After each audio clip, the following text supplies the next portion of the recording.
Ingat, setan tidak tahu masa depan. Tetapi bisa merekayasa supaya terjadi.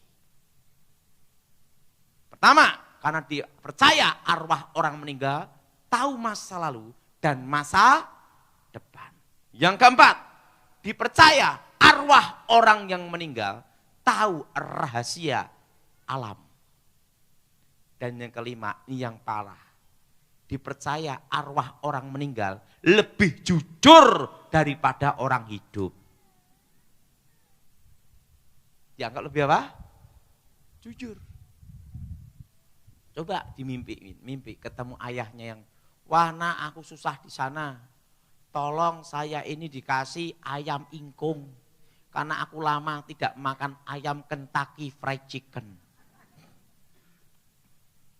Terusan dia ngomong gini, tolong nanti saya kasih rezeki, besok nomor togelnya 72. Beli ke yo, bangun tidurnya. Walaupun dia tahu ayahnya dulu tukang tipu, tetap dibeli nomor. Betul? Yang ngangguk-ngangguk pernah ngalami. Dan apa yang terjadi? Itu nomornya togel blong, keluar nomornya bukan 72. Tetap besok dimimpin lagi, dibeliin lagi, betul? Karena dipercaya arwah orang meninggal itu dipercaya lebih jujur daripada orang hidup. Dan yang terakhir, dipercaya arwah orang yang meninggal punya kemampuan, kekuatan supranatural. Makanya banyak orang bertapa itu di kuburan. Tidak ada orang bertapa di diskotik bertapa. Nah, yang jadi pertanyaan, apakah itu arwah orang mati? Dan kenapa kalau mimpi ketemu orang mati, itu selalu sama persis suaranya. Termasuk kalau memanggil arwah orang mati. Waktu kemasukan, blep, dukunnya, mediatornya kerasukan, suara, cara bicara, semua sama.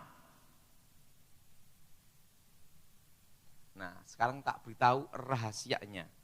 Sebelum saya bertobat, dipercaya bahwa dalam diri manusia itu ada saudara kembar.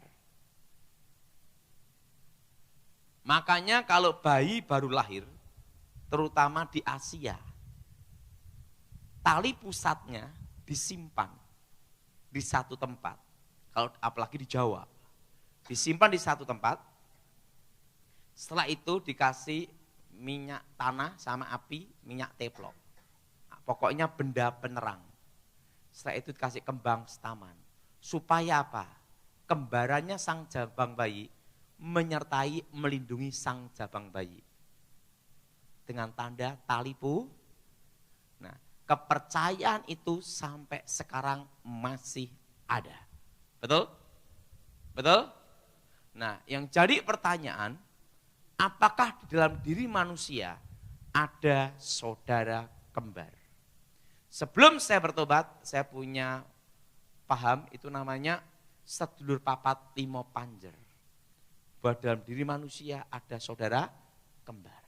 Nah, akan saya kasih tahu rahasianya. Saya minta tolong, mana ya untuk contoh ya. Nah, sebentar dulu. Ini sini, review aja sini. Enggak apa-apa. Saya harus cari contoh yang mirip.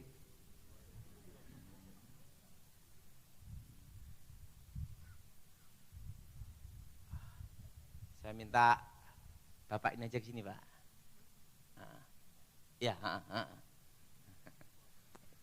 contoh. Untuk jadi setannya. Bayangin. Nah, ini jadi malaikatnya aja lah.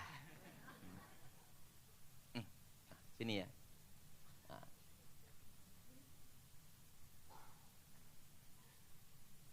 Ini rahasianya. Nah, sini. Waduh, Goliat kamu.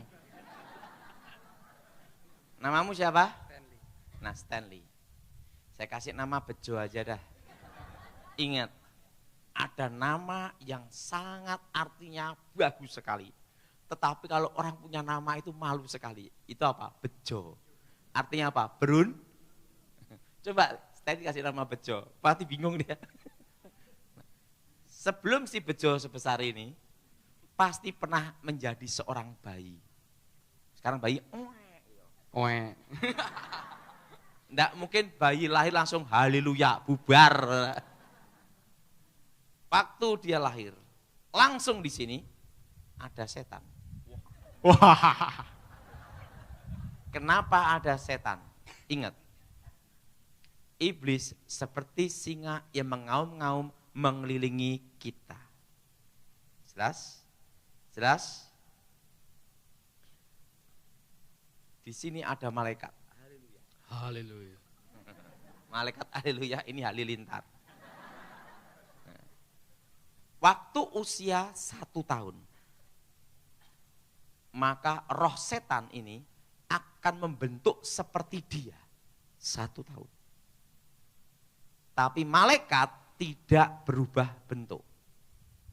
Kenapa ada malaikat? Karena orang tuanya orang Kristen. Malaikat Tuhan berkemah di sekeliling kita. Amin.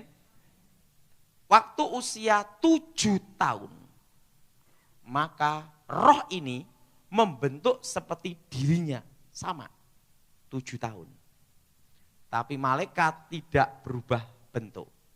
Usia 17 tahun, roh ini membentuk dirinya 17 tahun. Tapi malaikat tidak berubah bentuk. Usia 18 tahun murtad menyangkal Yesus. Dia bertapa belajar ilmu mistik batin. Sekarang gini. Malaikat pulang. Karena apa? Menyangkal. Waktu dia bertapa, maka yang pertama kali dia lihat adalah ini. Roh yang wujudnya sama dengan dia. Makanya orang belajar meditasi atau belajar untuk ilmu ngeraga sukma. Tahap dasar yang pertama kali dia lihat waktu belajar ngerogo sukmo, mecat rogo. Yang pertama kali lihat adalah dirinya sendiri. Nah, ada di sini. Dan roh ini pula yang pertama kali masuk. Untuk menghubungkan roh-roh yang lain. Dan roh yang lain itu masuk semua sini. Nah, usia 70 tahun dia mati. Innalillahi, mati gini. Karena dia tidak percaya Tuhan, tidak dalam Tuhan, langsung arwahnya menuju dunia orang mati. Karena dia tidak percaya Tuhan. Tetapi di kuburannya adalah roh ini. Yang wujudnya sama dengan ini. Karena roh ini mendampingi sejak lahir. Dan roh ini pula yang mendatangi anak cucunya ini semua. Makanya suaranya bisa sama. Nah, dulu sebelum saya bertobat, pada waktu mempelajari ilmu pembangkit arwah, misalnya ini mati. Sekarang gini. Ini matranya diucapkan, dipanggil. Set. Ini masuk ke jasadnya. Set. Ini bisa dikendalikan dari jarak jauh. Jelas? Ini sering digunakan untuk apa? Santet. Jelas? Jelas, yang roh wujudnya sama dengan ini. Mendatangi untuk teror. Nakut-nakutin. Jelas? Jelas? Nah, atau sebelum saya bertobat, baca mantra gedruk 3 kali.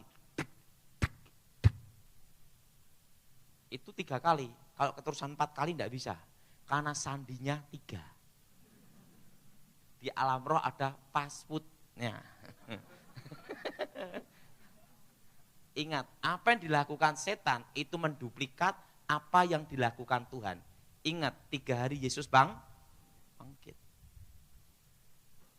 Dek, dek, dek, dek, muncul roh ini. Sini, di kuburan ini. Wujudnya sama dengan ini.